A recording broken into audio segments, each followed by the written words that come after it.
Untuk memulai pembelajaran kita pada hari ini, kita perlu membuat kesepakatan kelas. Kalau beda aturan tuh, menurut kamu aturan itu apa aturan? Ya? Yang diciptakan oleh seseorang. Baik, aturan itu diciptakan oleh seseorang. Baik, yang lain? Yang telah diciptakan oleh seseorang dan yang lain wajib mengikuti. Baik. Aturan itu dibuat oleh salah satu pihak, ya, dibuat oleh salah satu pihak dan kepada seseorang dan ini wajib ikut, ya. Misalnya kepada siswa. Dibuat oleh sekolah, pihak sekolah, lalu siswa harus mengikuti. Sementara yang namanya keyakinan kelas, ya, atau kesepakatan kelas itu dibuat secara bersama-sama antara guru dan murid. Jadi ini merupakan suatu hasil kesepakatan yang mana dalam keyakinan kelas ini, ketika membuat keyakinan kelas itu harus menggunakan kalimat-kalimat positif. Artinya kita tidak menggunakan kata tidak boleh atau kata dilarang. Tapi dari kata tidak boleh, dilarang itu kita bisa merumuskan dalam satu kalimat positif. Bisa dipahami? Bisa. Baik. Sebelum kita membuat keyakinan kelas, mungkin ada pertanyaan? Ada yang belum paham dengan penjelasan dari? Silakan ajukan tangan. Sudah dipahami semua? Sudah, Pak. Baik.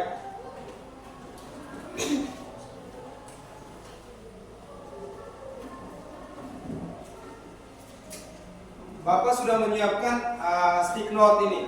Nanti masing-masing kita menuliskan satu keyakinan kelas pada stick note yang ada ini. Ya. Artinya kita buat ini dengan senang hati. Yang nantinya setelah kita buat, nanti kita sepakati bersama dan kita akan jalankan sesuai dengan hasil kesepakatan kita bersama. Sekarang siapkan alat tulis, nanti Bapak bagikan stick note ini dan tuliskan satu keyakinan kelas kalian, menurut kalian pada stick note ini, ya.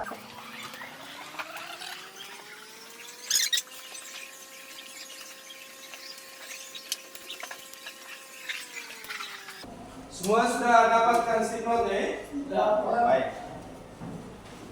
Silakan ditulis keyakinan kelas menurut kalian.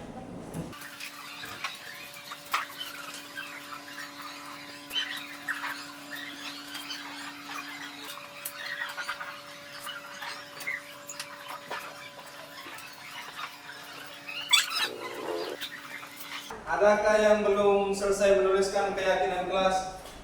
Sudah? Sudah. Baik.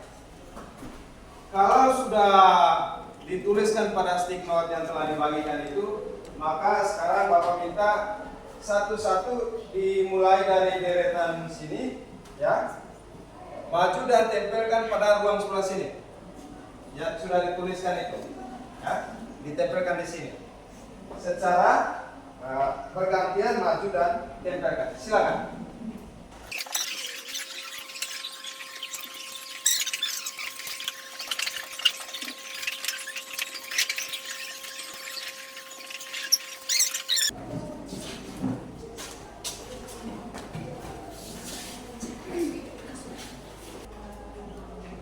Kita sudah sama-sama, ya, menempelkan hasil tulisan kita pada lembaran yang telah disediakan ini. Saat ini kita coba lihat kembali aturan keyakinan kelas yang telah kalian buat. Kalau ada yang sama nanti kita kelompokkan jadi satu, ya. Artinya kita menyusun satu kalimat yang bisa disepakati bersama. Bisa paham ya? Bisa. Kita lihat sama-sama di sini. Yang pertama itu berdoa sebelum pelajaran dan sesudah pelajaran berlangsung. Sepakat? Sepakat ya? Kalau gitu Pak pindahkan di sebelah. Ini hasilnya ya. Di sini hasilnya. Mengumpulkan tugas tepat waktu. Sepakat? Sepakat ya?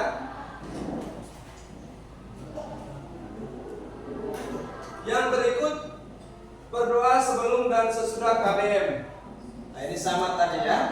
Berarti kita kelompokkan ke sini yang sama ini. Ya. Hargai, menghormati dan mendengarkan dengan baik penjelasan guru atau pendapat teman. Saling menghargai, ya. Ini yang ketiga, kesepakatan. Yang ketiga,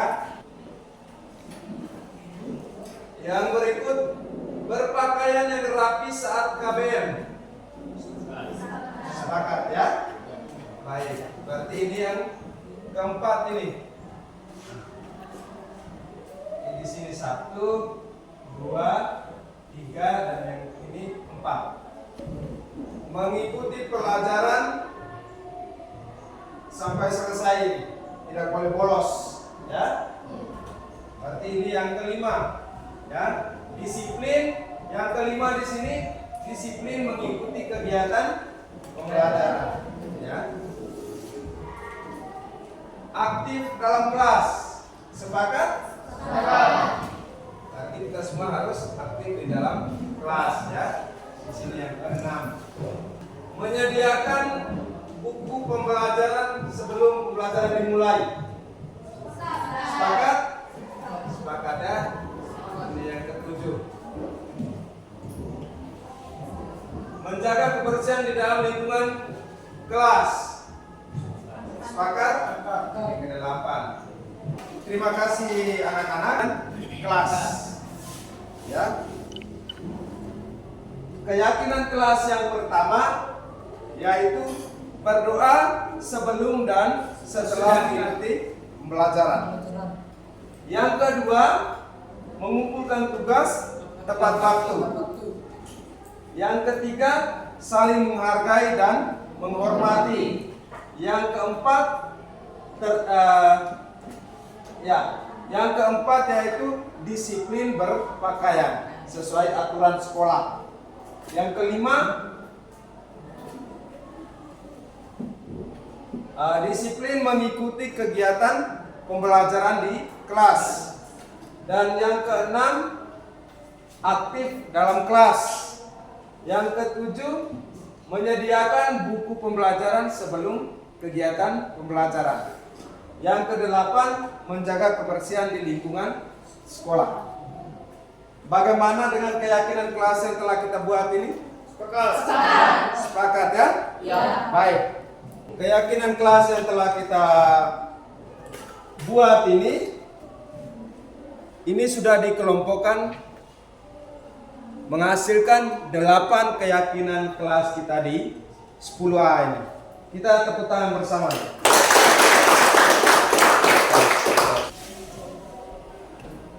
Jadi kesepakatan kelas yang telah kita sepakati ini, kita semua warga kelas ini harus bisa komitmen untuk menjalankannya, ya. Artinya kita dengan senang hati untuk menjalankannya, karena kita yang membuat keyakinan kelas ini, maka secara senang hati juga kita perlu melaksanakan keyakinan kelas ini. Sehingga dalam pembelajaran geografi nanti kita harus mengikuti keyakinan atau komitmen pada keyakinan kelas yang sudah kita buat ini. Untuk bukti menjalankan keyakinan kelas, bahwa hari ini kita telah membuat satu keyakinan kelas, maka di sini Bapak sudah menyiapkan daftar hadir pembuatan keyakinan kelas di kelas 10A ini, ya. Silakan tuliskan nama kalian dan di sini pada kolom nama lengkap dan juga menandatangani pada kolom paraf ini, ya.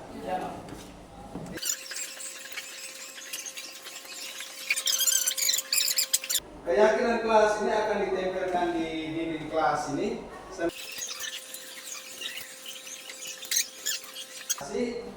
Semoga keyakinan kelas ini bisa dijalankan dengan sama-sama kita bisa memulai kegiatan pembelajaran geografi kita pada hari ini.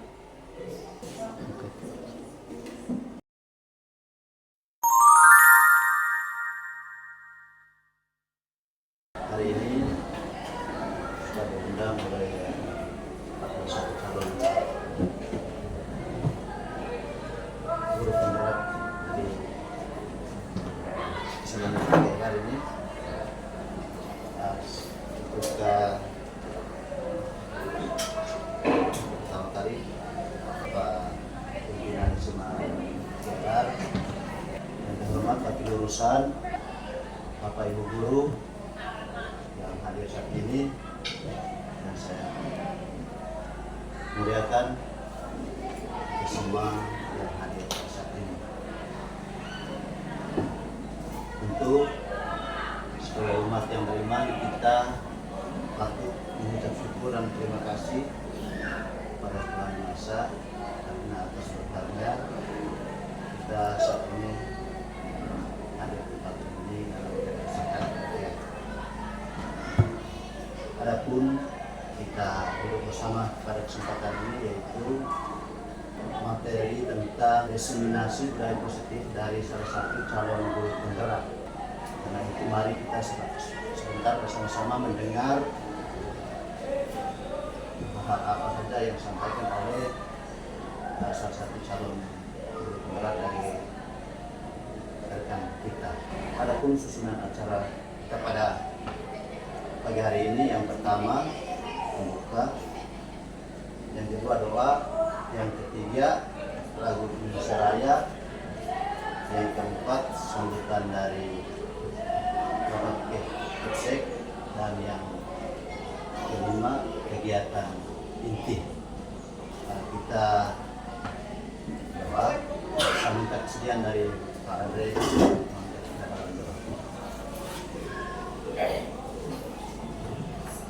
Marilah kita berdoa dalam membawakan doa. Baik, terima kasih Andre sudah mendoakan kita. Yang berikut lagu Indonesia Raya. Saya minta kesediaan dulu.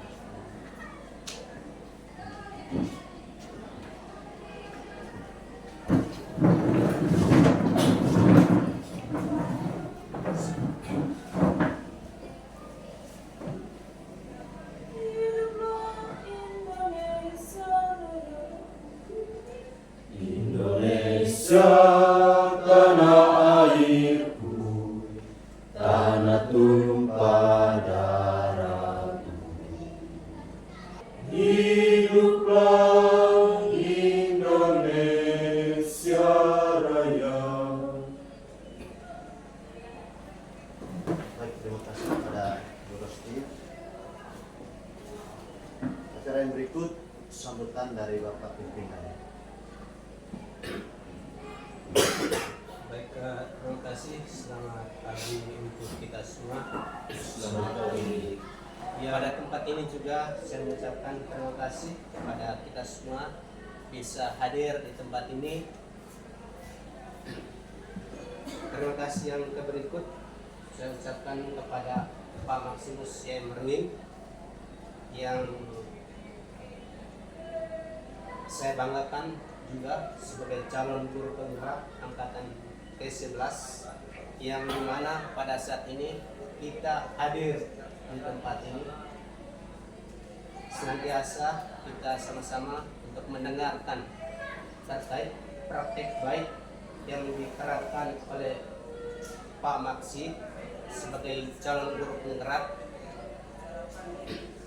yaitu budaya positif terkait materi yang dibagi oleh Pak Maksi ini dari pendidikan guru penggerak ini, sehingga harapan dari saya selaku pimpinan nanti bukan hanya Pak Maksi sebagai calon guru penggerak, yang menerapkan, tetapi diharapkan setelah kita mendengarkan terkait praktek baik yang diterapkan oleh Pak Maksi ini, nanti kita bisa diimplementasikan oleh semua guru yang ada di sekolah ini. Itu harapan dari saya. Selebihnya saya mohon maaf. Sekian dan terima kasih. Membuka kegiatan ini secara resmi. Ya, terima kasih kepada Bapak pimpinan semuanya sudah memberikan beberapa hal bantuan kepada semua. Yang berikut kegiatan inti yang didapatkan oleh CGP kita. Saya berikan waktu yang seluas-luasnya kepada rekan kita Pak Maximus untuk bermanfaat.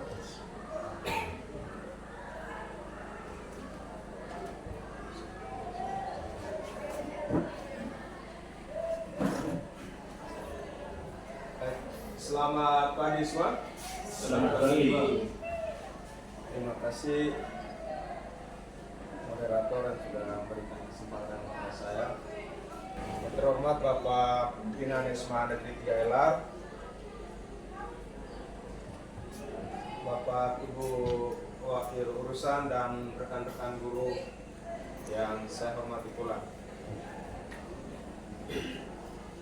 Yang pertama, terima kasih kepada Bapak Pimpinan karena telah memberikan atau menyediakan ruang bagi saya yang saat ini selaku calon guru penggerak angkatan 11 untuk bisa berbagi budaya positif. Apa yang saya dapatkan dalam pendidikan guru penggerak saat ini, saya hendak berbagi kepada rekan-rekan guru dengan satu tujuan. Pada akhirnya pendidikan adalah agar anak bisa selamat dan bahagia. Tentu banyak hal-hal positif yang sudah dilakukan oleh ibu bapak guru di sekolah ini, baik di lingkungan maupun di dalam ruang kelas. Izinkan saya untuk berbagi sedikit terkait materi yang sudah saya dapatkan dengan harapan kita semua bisa berkolaborasi dan bisa mewujudkan pembelajaran yang menyenangkan di sekolah kita ini.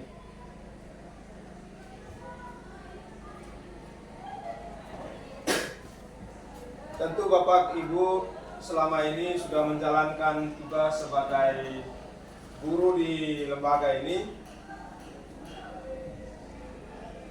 Pada kesempatan ini saya mau memberikan sedikit penguatan kepada kita semua bagaimana menjadi guru yang baik atau guru yang menyenangkan bagi siswa itu.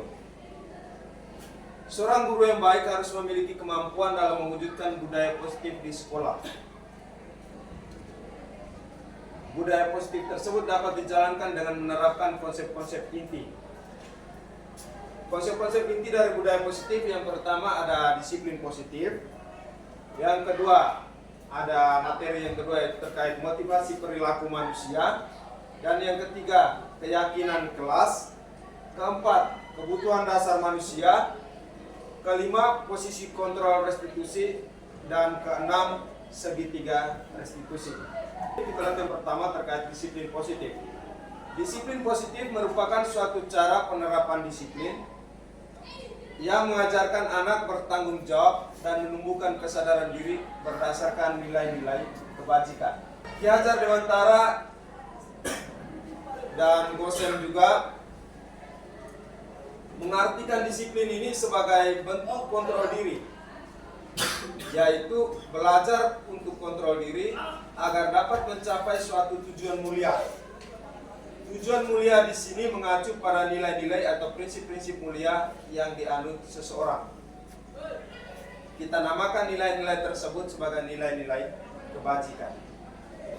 Baik, yang berikut yaitu terkait dengan motivasi perilaku manusia. Dalam kehidupan kita tentu ada motivasi tersendiri untuk menjalankan kehidupan ini dengan perilaku kita masing-masing. Motivasi perilaku manusia ini yang pertama yaitu untuk menghindari ketidaknyamanan atau hukuman. Ini adalah tingkat rendah dari manusia atau perilaku manusia. Jadi manusia menjalankan suatu aktivitas hanya karena untuk menghindari hukuman atau ketidaknyamanan. Yang kedua yaitu untuk mendapatkan imbalan atau penghargaan dari orang lain. Saya buat ini supaya saya dapat apa dari aktivitas saya ini. Dan yang ketiga yaitu untuk menjadi orang yang mereka inginkan dan menghargai diri sendiri dengan nilai-nilai yang mereka percaya. Saya berbuat ini karena kesadaran saya sendiri untuk mau menjalankan. Artinya lahir dari dalam hati untuk mau menjalankan suatu kegiatan itu. Terkait dengan kegiatan kita, maka sebagai guru, mohon maaf Bapak Ibu, mungkin kita bisa refleksi diri sendiri kita. Ya, apakah selama ini menjalankan tugas sebagai guru, kira-kira motivasi saya masuk dalam motivasi yang mana? Kita perlu ingat bahwa setiap anak itu unik, yang memiliki bakat dan minatnya. Kita sebagai guru diminta untuk bisa menuntun murid kita menurut kodrat alam dan kodrat zaman. Jadi dalam menuntun murid kita itu juga kita juga menemukan perilaku murid-murid kita itu. Terkadang perilaku murid-murid kita itu mungkin tidak sesuai dengan apa yang kita harapkan. Kita kembali pada motivasi perilaku manusia. Bagaimana kita membimbing anak-anak ini melalui keyakinan kelas. Tentu keyakinan kelas ini tidak asing lagi bagi kita, karena sebelum saya yang saat ini sebagai calon guru penggerak, di sekolah kita juga sudah ada 3 orang yang sudah menyelesaikan pendidikan guru penggerak, dan 1 orang saat ini sudah berada pada posisi pengajar praktik. Sehingga banyak hal yang sudah dibagikan kepada kita, dan hari ini juga saya berbagi atau kita melihat kembali materi-materi atau praktik baik yang telah dibagikan oleh rekan-rekan guru kita. Baik, keyakinan kelas atau keyakinan sekolah. Jadi di sini dalam keyakinan kelas atau keyakinan sekolah itu guru berperan dalam mewujudkan terbentuknya keyakinan sekolah atau kelas dengan adanya kesepakatan antara guru dan murid. Yang selama ini mungkin kita tahu ada peraturan sekolah atau peraturan kelas. Ada tata tertib. Mungkin saya bisa minta pendapat dari teman-teman, rekan-rekan guru. Menurut pemahaman rekan-rekan guru, apa bedanya peraturan dan keyakinan kelas?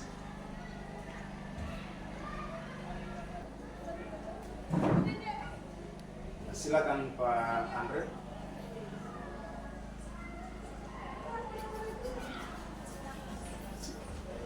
Terima kasih atas kesempatan yang diberikan. Peraturan itu bisa saja dari atasan atau bisa saja diturunkan dari instansi yang lebih luas, sedangkan keyakinan kelas itu munculnya dari dalam diri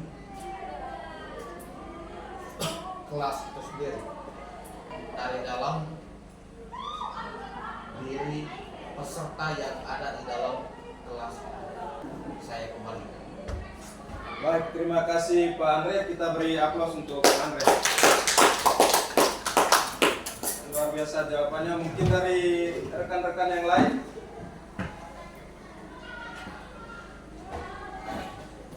Saya. Ya, Pak Marcel. Kalau menurut saya peraturan itu dilaksanakan secara terus-menerus dalam jangka waktu tertentu. Sedangkan keyakinan kelas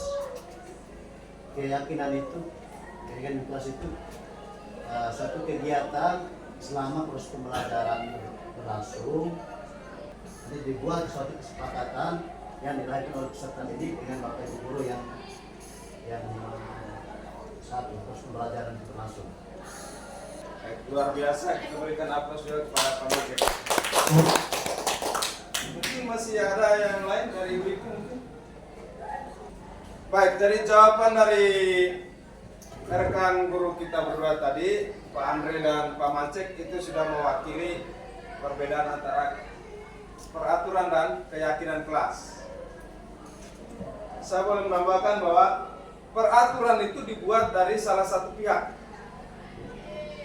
Jadi peraturan itu dibuat oleh salah satu pihak dan harus diikuti oleh pihak yang lain.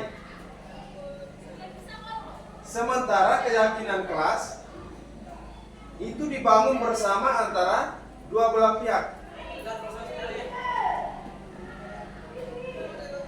Jadi seperti yang disampaikan oleh Pak Andre dan Pak Marcek tadi, bahwa keyakinan kelas itu muncul dan ada kesadaran tersendiri untuk mau menjalankannya. Kenapa mereka sadar mau menjalankan? Karena memang hasil dari kesepakatan bersama. Saya sudah sepakati. Kalau saya tidak jalankan, tentu saya sudah melanggar isi hati saya. Jadi secara sederhananya bedanya di situ. Dalam pembelajaran selama ini saya yakin ibu bapak guru juga tentu tidak asing lagi sudah menjalankan keyakinan kelas ini. Di sekolah kita juga kita memiliki yang namanya keyakinan sekolah atau keyakinan kelas. Jadi keyakinan sekolah atau keyakinan kelas itu berupa pernyataan-pernyataan universal, pernyataan-pernyataan umum. Dan keyakinan kelas itu dibuatkan dalam bahasa-bahasa positif, bahasa-bahasa sederhana yang bisa diingat sehingga ketika diingat bisa dijalankan. Biasanya keyakinan kelas itu dibuat dalam bentuk pernyataan-pernyataan, kalimat-kalimat positif berbeda dengan peraturan. Misalnya di peraturan kita dilarang atau tidak boleh. Maka dalam keyakinan kelasnya dari kata dilarang dan tidak boleh ini kita jabarkan atau kita rumuskan dalam kalimat-kalimat positif yang memiliki nilai-nilai kebajikan itu. Misalnya yang tidak boleh menertawakan teman ketika ada teman sekelas yang salah menjawab pertanyaan, misalnya seperti itu. Itu peraturan kelas. Kalau dalam keyakinan kelas dirubah menjadi kalimat-kalimat positif dengan nilai kebajikan, misalnya saling menghargai atau saling menghormati, itu indah. Ini contoh dari satu keyakinan kelas. Dari peraturan kita rubah ke keyakinan kelas. Nilai-nilai yang tertanam, nilai-nilai kebajikan itu saling menghormati, saling menghargai. Sebelum lanjut ke tahapan berikut, bagaimana kita bisa membuat keyakinan kelas, saya minta kita berdiri sedikit, saling berhadapan, berpasangan, bisa cari pasangannya masing-masing.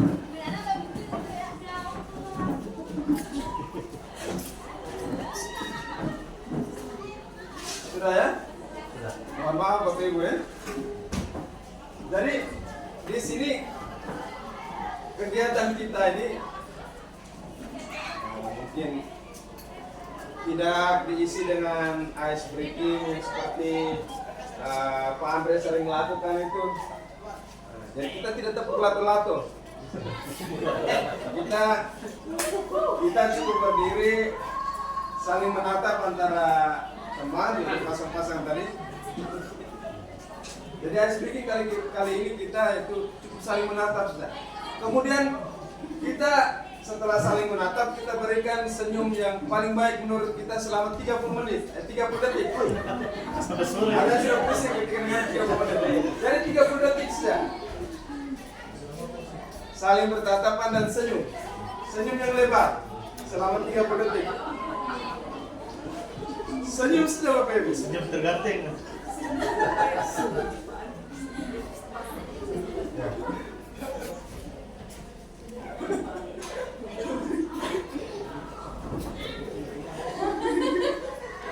Baik, terima kasih. Silakan duduk.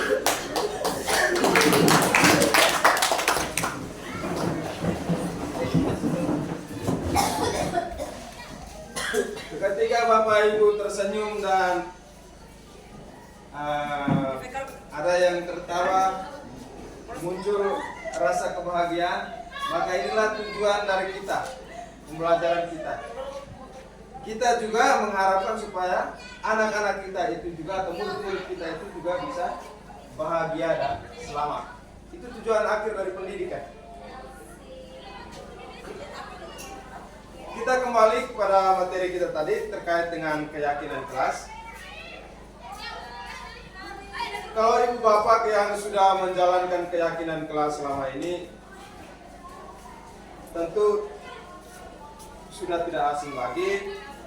Dan kali ini saya mau menguatkan kita kembali terkait dengan bagaimana kita membuat suatu keyakinan kelas ini.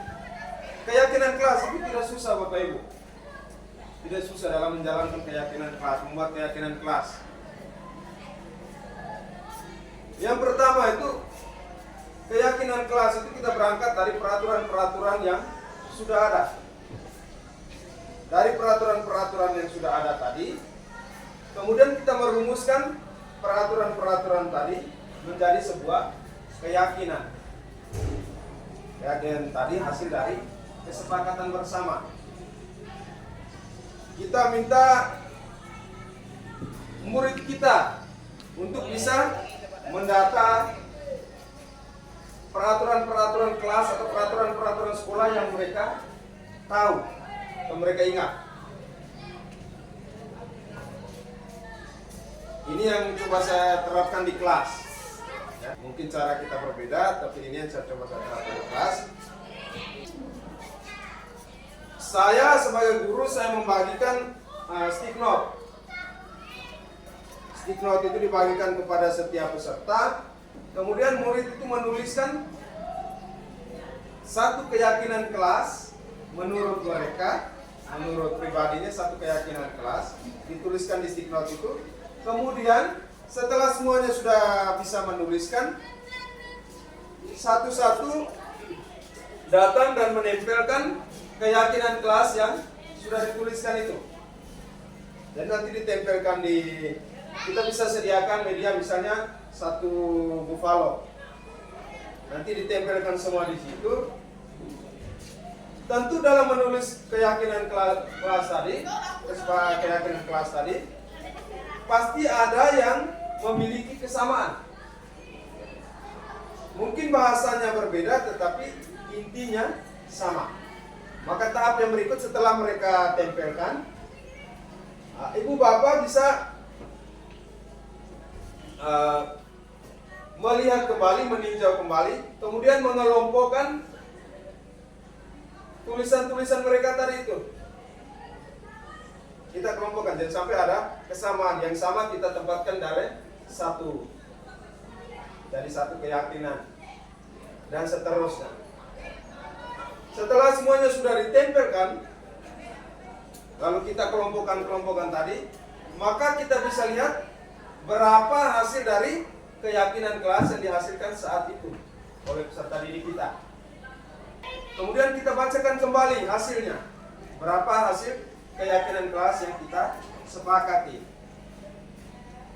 Perlu saya garis bawahi bahwa keyakinan kelas dari hasil kesepakatan itu.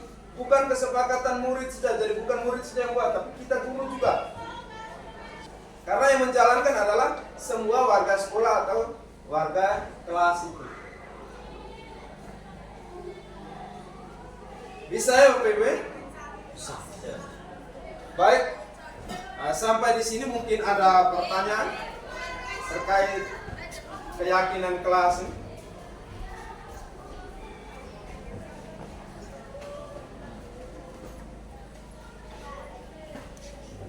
Sudah jelas ya? Karena selama ini Bapak Ibu juga sudah banyak yang sudah menjalankan.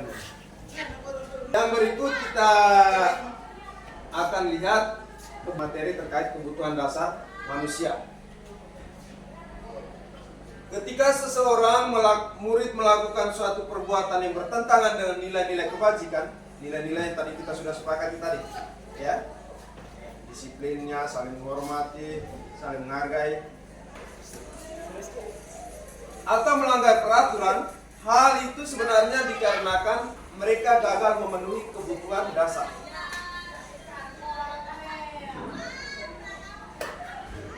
Ketika mereka gagal memenuhi kebutuhan dasar, maka muncullah perilaku-perilaku itu.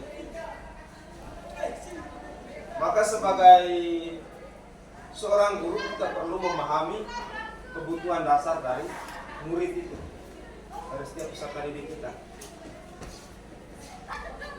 Ada 5 kebutuhan dasar dari manusia. Yang pertama itu kebutuhan bertahan hidup. Yang kedua, ada kebutuhan murid itu bisa membutuhkan kasih sayang dan rasa diterima. Yang ketiga, kebebasan. Yang keempat, kesenangan. Murid butuh kesenangan. Dan yang kelima, murid itu butuh penguasaan.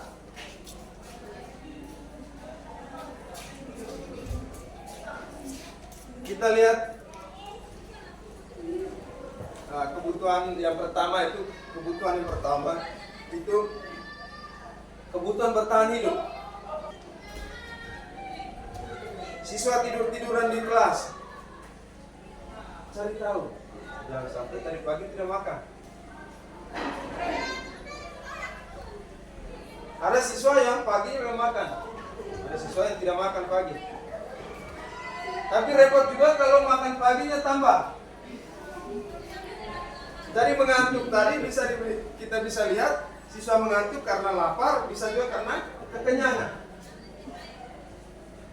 Jadi kita perlu cari tahu dulu buat pendekatan. Paling penting adalah kita perlu menghamba pada murid. Dan ini kedengarannya agak, ya, saya rasa kita semua juga awalnya juga mendengar kata berhamba pada murid ini, saya juga agak rasa lain sekali. Tetapi puji Tuhan setelah mendapatkan beberapa materi dalam pendidikan guru penggerak ini, ternyata seperti itu. Dan saya yakin kita semua bisa, guru juga bisa. Yang berikutnya itu kebutuhan akan kasih sayang dan rasa diterima. Anak-anak yang memiliki kebutuhan dasar kasih sayang dan rasa diterima yang tinggi biasanya ingin disukai dan diterima oleh lingkungannya. Mereka juga akrab dengan orang tuanya. Biasanya mereka belajar karena suka pada gurunya. Bagi mereka, teman sebaya sangatlah penting. Mereka juga biasanya suka bekerja dalam kelompok. Kita diharapkan agar bisa menjadi guru yang menyenangkan, guru yang dirindukan. Kelas kosong itu senang sekali, siswanya malah senang. Ayo mari kita refleksikan diri. Mungkin kehadiran kita di kelas tidak diharapkan. Jangan sampai terjadi seperti itu. Ketika pembelajaran, tingkah laku mereka juga mungkin malas-malasan. Ternyata lagi menunggu lonceng tanda biar selesai pelajaran. Mari kita refleksikan diri kita. Jadi sekali lagi Bapak Ibu, kita jangan serta-merta mempersalahkan murid kita. Murid mungkin di rumahnya mungkin dia tinggal dengan kakek atau neneknya, atau tinggal di kos yang memang dia saat itu merasa butuh sekali untuk bisa mendapatkan rasa kasih sayang itu. Ketika murid kurang rasa kasih sayang, murid itu juga akan berperilaku yang sudah kita anggap tidak sesuai dengan keyakinan kelas, keyakinan sekolah itu. Kebutuhan penguasaan. Kebutuhan ini berhubungan dengan kekuatan untuk mencapai sesuatu, menjadi kompeten, menjadi terampil, diakui atas prestasi, didengarkan, dan memiliki rasa harga diri. Ikut perlombaan ini atau apa yang modal nekat saja. Nah, mungkin itu ajalnya dia untuk menunjukkan diri bahwa saya juga bisa. Kenapa hanya kamu saja? Di kelas mungkin ada siswa laki-laki atau perempuan yang ketika ada yang bawa jajan atau apa, mereka ambil makan saja. Mereka mau menunjukkan bahwa di kelas itu saya kuasa, tidak ada orang lain selain saya. Dan inilah kebutuhan dari setiap siswa. Itulah mengapa Ki Hajar Dewantara mengatakan bahwa setiap siswa itu unik. Yang berikut yaitu kebutuhan kebebasan. Jadi kebutuhan untuk bebas adalah kebutuhan akan kemandirian, otonomi, memiliki pilihan dan mampu mengendalikan arah hidup seseorang. Anak-anak dengan kebutuhan kebebasan yang tinggi menginginkan pilihan.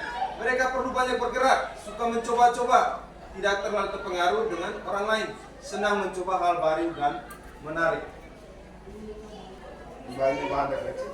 Mungkin setiap metode yang saya terapkan itu membuat anak-anak merasa terpaku sekali. Saya yakin Bapak Ibu pasti punya 1001 macam strategi atau metode dalam pembelajaran. Kalau di kelas mungkin mereka bosan, ya ajak mereka keluar. Kalau bosan di kelas, ya ada lab, ada yang memang gaya duduknya seperti itu, miring-miring dalam kelas. Kita minta untuk duduk lurus, ternyata dia untuk mau berpikir dia harus duduk miring begitu. Gaya menyimaknya memang seperti itu. Dan ini yang perlu kita perhatikan. Yang berikutnya itu kesenangan. Anak-anak dengan kebutuhan dasar kesenangan yang tinggi biasanya ingin menikmati apa yang dilakukan. Mereka juga bisa berkonsentrasi tinggi saat mengerjakan hal yang disenangi. Mereka suka permainan, mereka suka mengoleksi barang, suka bergurau, suka melucu dan juga menggemaskan. Dan anak mungkin ada yang di kelas itu suka supaya merasa senang dalam kelas. Bagaimana dia bisa bergurau dengan teman, bercerita dengan teman, cerita lucu. Tetapi dalam hal ini kita perlu cari tahu kita dibutuhkan. Terkadang kita langsung memberikan satu statement bahwa anak ini tidak menghargai saya. Ternyata dia dengan temannya itu memang lagi bergurau. Dia memang lebih senangnya seperti itu. Terkait dengan 5 kebutuhan dasar manusia ini, harapannya yaitu sebagai guru kita harus bisa lebih terbuka. Kemudian ada kolaborasi dengan murid kita. Kita harus bisa mengenal murid kita. Itu yang dituntut. Ada 5 posisi kontrol restitusi ini. Di sini juga mari kita refleksi sih. Apakah saya ini sudah menjadi guru yang menyenangkan atau belum? Guru yang bisa menuntun murid-murid kita sesuai dengan kodrat alam dan kodrat zaman belum? Apakah nanti murid-murid saya ini bisa selamat dan bahagia? Maka saya ajak kita sama-sama untuk bisa refleksi sambil melihat ada 5 posisi kontrol restitusi. Yang pertama itu guru sebagai penghukum. Yang kedua, guru sebagai pembuat rasa bersalah. Yang ketiga, guru sebagai teman. Yang keempat, guru sebagai pemantau. dan yang kelima guru sebagai manajer. Penggunaan kalimat kita dalam menangani suatu permasalahan itu sangat berpengaruh terhadap psikologi atau psikis dari murid kita. Cara pendekatan itu yang ditekankan. Dari 5 posisi kontrol ini diharapkan kita bisa menjadi guru sebagai manajer. Mari kita lihat sama-sama tabel posisi kontrol ini. Mungkin kecil ya, tulisannya cukup kecil ini. Di sini yang pertama guru berbuat, guru berkata, ini dan seterusnya sampai dampak pada murid. Guru dikatakan sebagai guru penghukum. Tadi kita kembali ke yang tadi, guru penghukum tadi. Guru bisa berbuat, guru menghardik, ya, menunjuk-nunjuk, menyakiti, menyindir.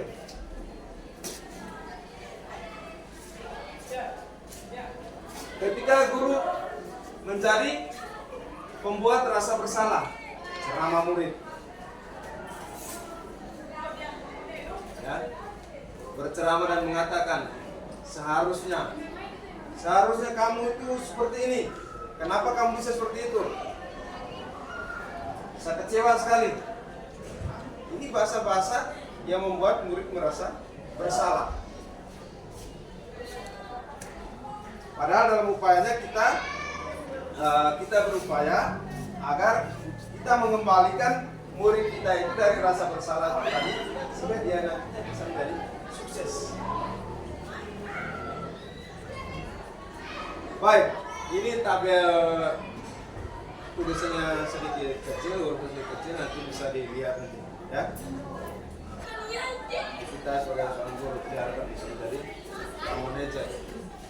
Karena sebagai manajer, guru dapat berbuat sesuatu bersama murid, mempersilahkan murid bertanggung jawab dan mendukung murid agar dapat menemukan solusi. Di dalam proses yang namanya restitusi. Di beberapa waktu lalu ketika rekan-rekan guru kita yang mengikuti pendidikan, telah menyelesaikan pendidikan guru penggerak kita sudah banyak berbagi soal restitusi ini. Dan saya yakin bukan hal baru lagi bagi kita. Ya. Selain itu, posisi manajer ini juga mengacu pada restitusi yang dapat menjadikan murid sebagai manajer bagi dirinya, sehingga dapat tercipta identitas positif pada diri murid itu. Restitusi seperti apa? Ini kita lihat dalam segi 3 restitusi ini. Ada 3 tahapan dalam restitusi. Yang pertama, tahap yang pertama yaitu menstabilkan identitas. Setelah kita bisa berhasil menstabilkan identitas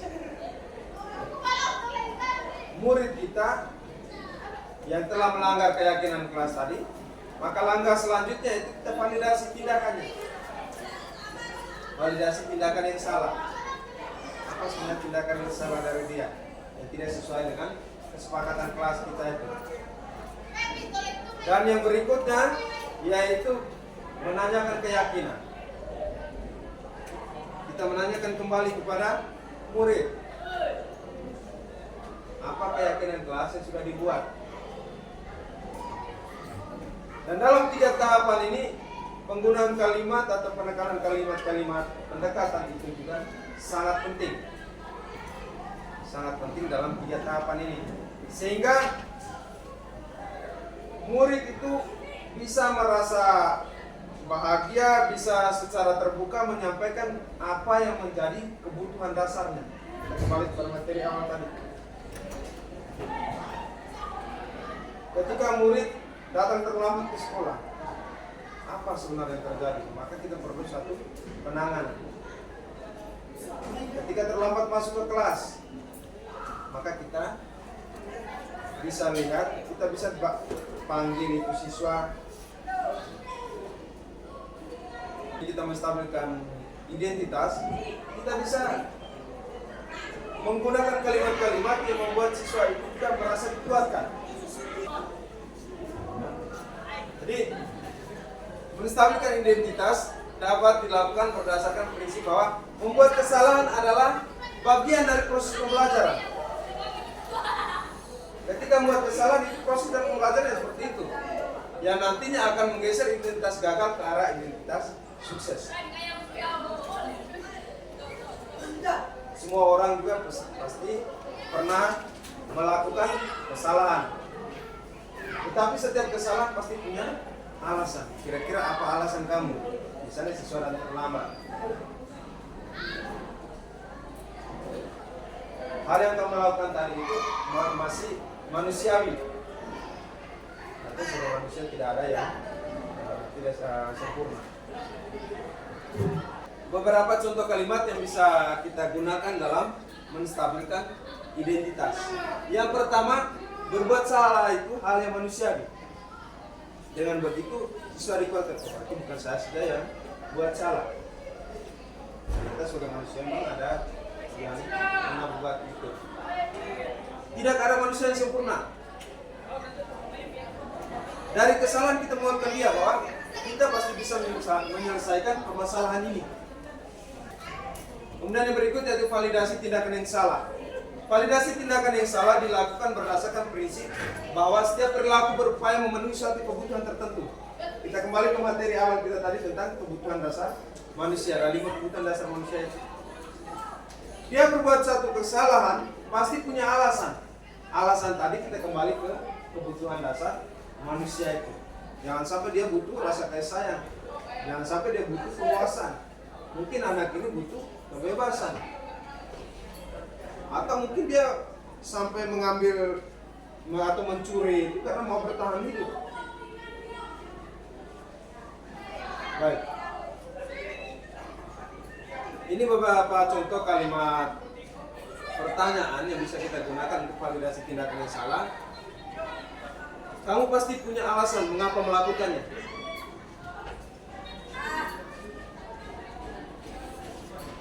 Apa yang penting bagi kamu?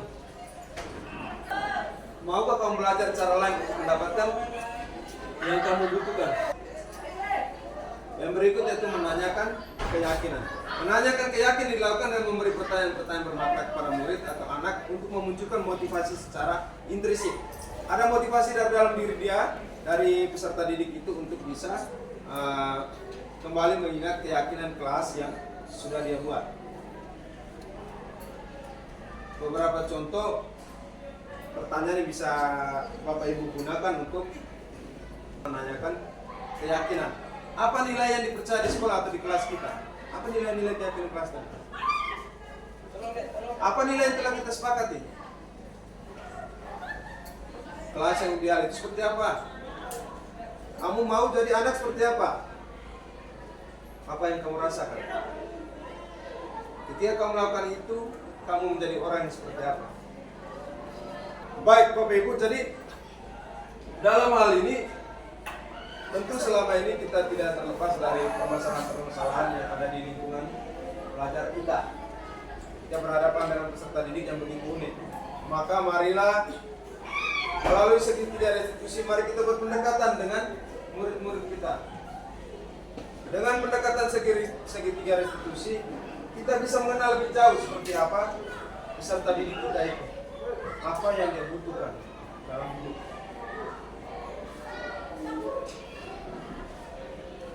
Sekian, semoga kita semua bisa tergerak dan lekas bergerak dan mari saling menggerakkan. Terima kasih. Kalau ada pertanyaan maka di sesi tanya jawab ini bisa kita diskusikan bersama.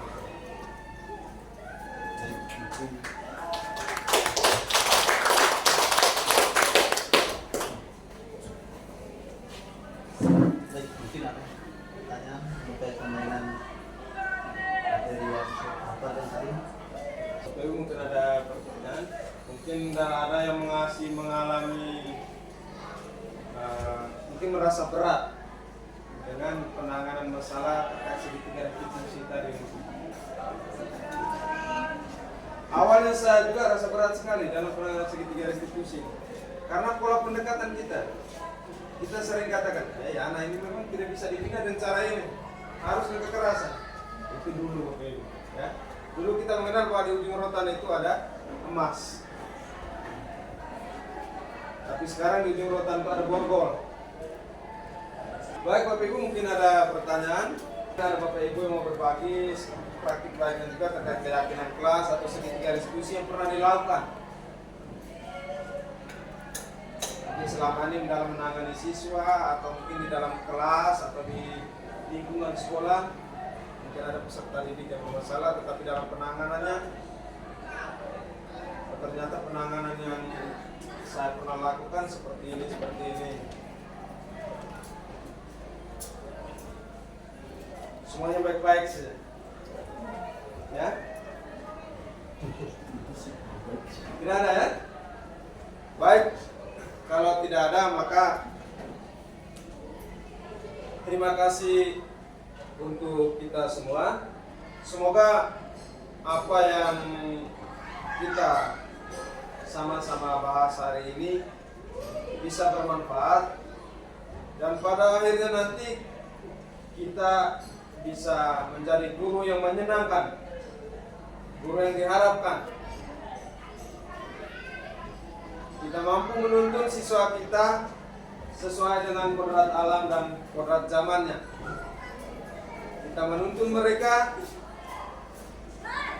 menuju masa depan mereka nanti, sehingga pendidikan boleh mereka nikmati secara senang hati, kehadiran mereka di sekolah dengan senang hati. Pada akhirnya mereka bisa bahagia dan selamat. Mudah-mudahan apa yang saya sampaikan bisa bermanfaat. Mohon maaf apabila dalam diskusi singkat kita pada hari ini mungkin ada hal-hal yang tidak berkenan. Di kesempatan nanti, di waktu-waktu yang akan datang, kita bisa saling berbagi. Setelah forum diskusi ini nanti kita bisa berbagi dalam kesempatan. Terima kasih. Saya kembalikan ke moderator. Baik ya, dengan berakhirnya untuk dari materi atas seluruh bagian kegiatan kita pada hari ini, akhir pula dan sebelum kita berakhir, konteks dari para